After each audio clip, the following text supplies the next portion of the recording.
Some of the strongest voices in prevention are those of survivors. We always want to take time to honor their stories and learn from what has happened to them so that hopefully we can break the cycle in our own families.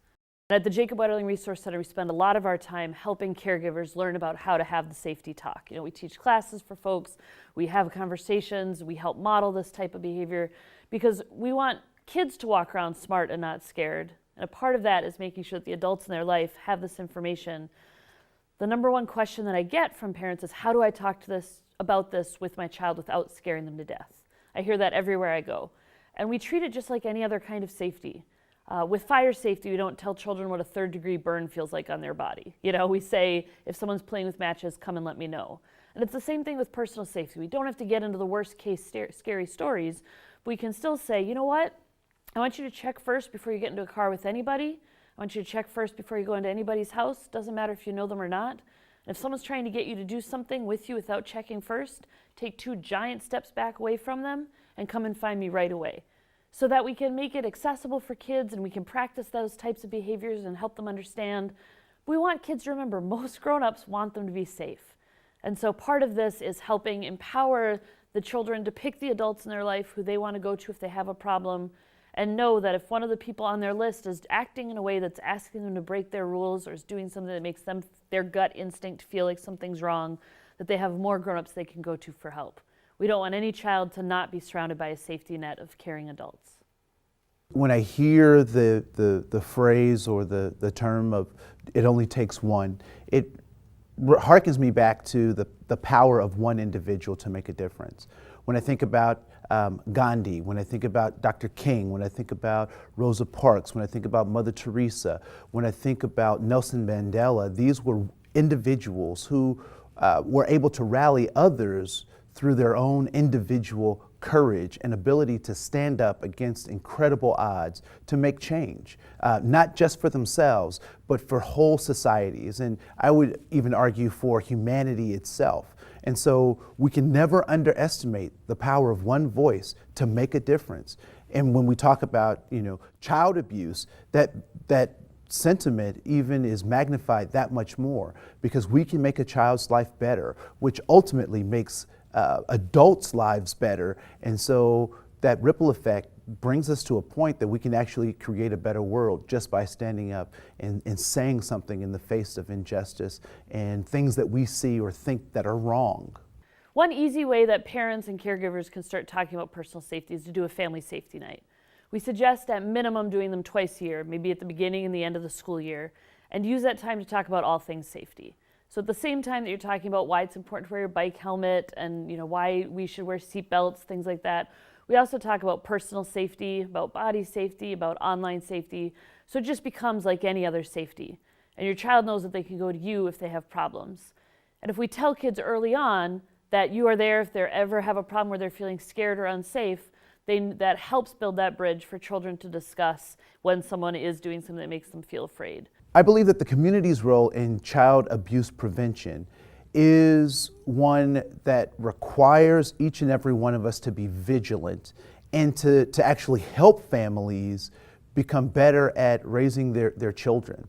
The phrase, it takes a village to raise a child. Well, that's a great sentiment. I would suggest that it takes individuals who care about other individuals to raise a child. And one of the things we have to recognize is that parents oftentimes are doing the best they can with what they have, whether they're in a system of poverty, whether they're facing adverse childhood experiences themselves. They've suffered from abuse, and we typically replicate ourselves. And so in those generational situations, it requires that all of us give our best attention to those folks and know that they're doing the best that they can, and that what they are doing is inadequate for the challenges ahead.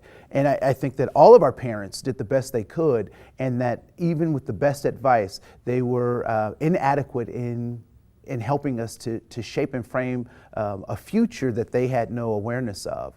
And so as we operate as a community, it's important that we look at each and every member as a brother and a sister, as a son and a daughter, and we take responsibility for those folks, not to shut them down, not to blame them, not to report them to the authorities with the hope that something bad will happen to them, but to know that authority and social services are tools that can actually be used to help families make better choices and guide the growth of our community in some very positive ways. I'm Michael, and I was abused as a child from 12 to 16, and I'm here to prevent any other kids being abused.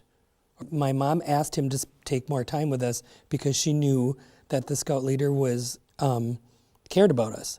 So he did lots of things with me. He took my brother Dave places, my brother Scotty places, and he eventually abused all three of us. And if I would have been able to tell the first time, maybe nothing would have happened to them.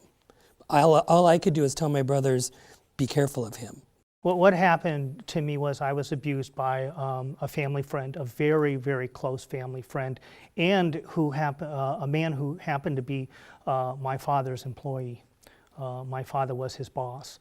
And I was first abused. The abuse started when I was 9 and continued till I was about 15, 16 years old. What I wish someone would have done, there was nobody that did anything for me when I was young. What I wish someone would have done would be to talk to me about what possibly could have happened. When I was abused, there was absolutely hardly any awareness and certainly a lot of denial about such a thing happening. And I would have liked to have identified to somebody, a family member or friend, who understood what had happened to me and to help advocate for me.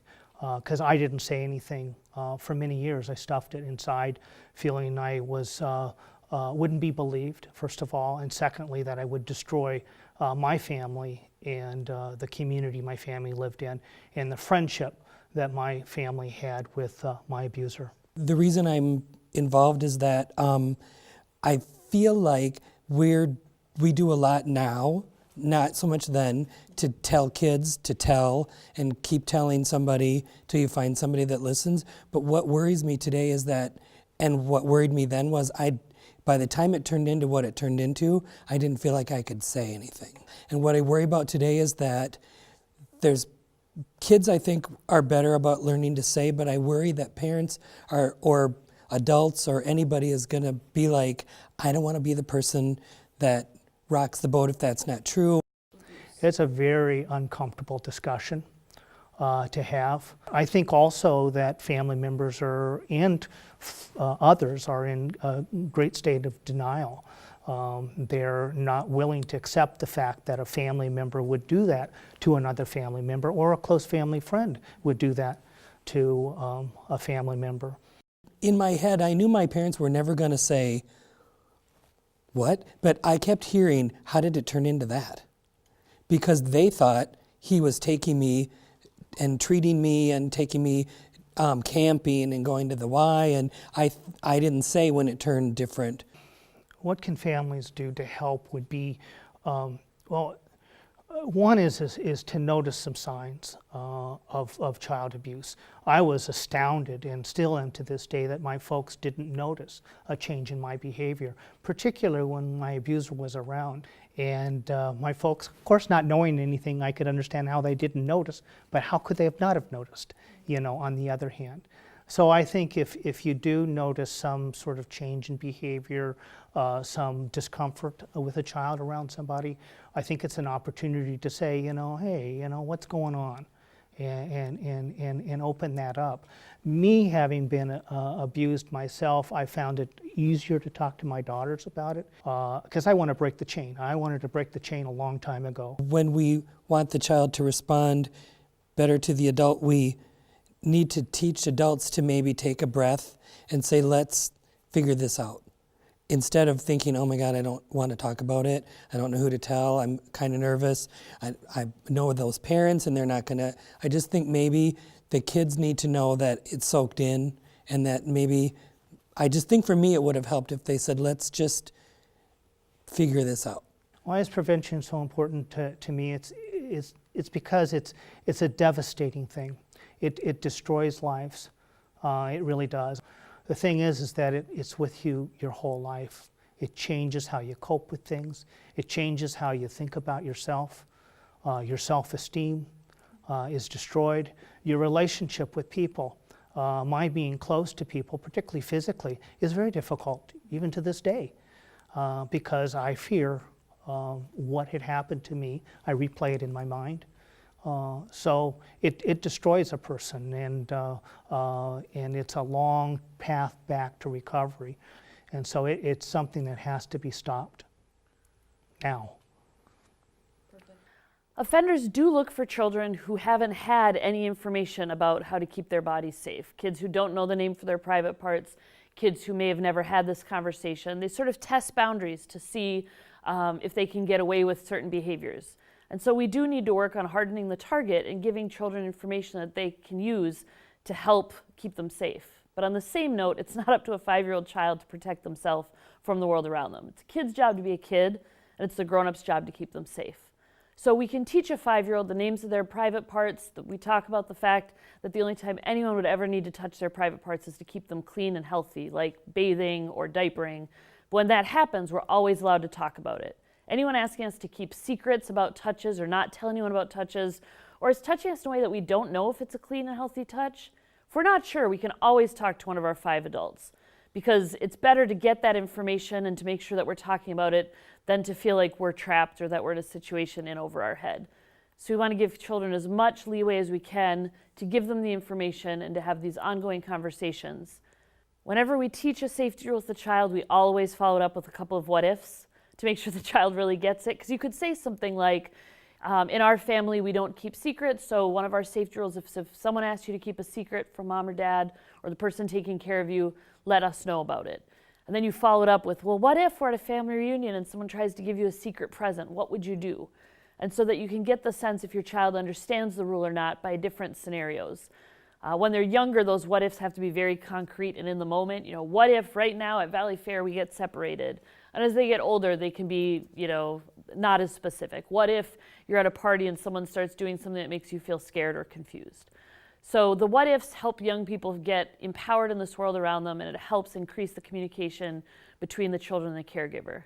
Because our number one prevention tool is caring and connected adults.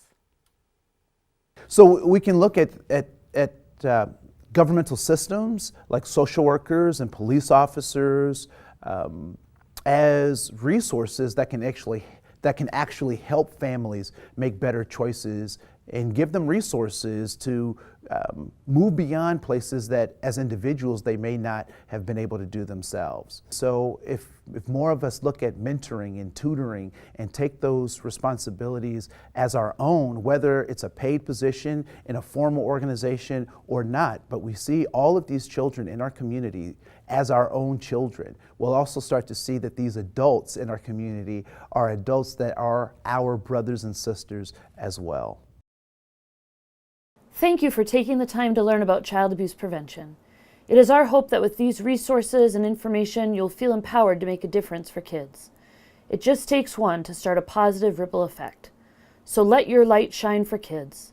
Abuse exists in the shadows.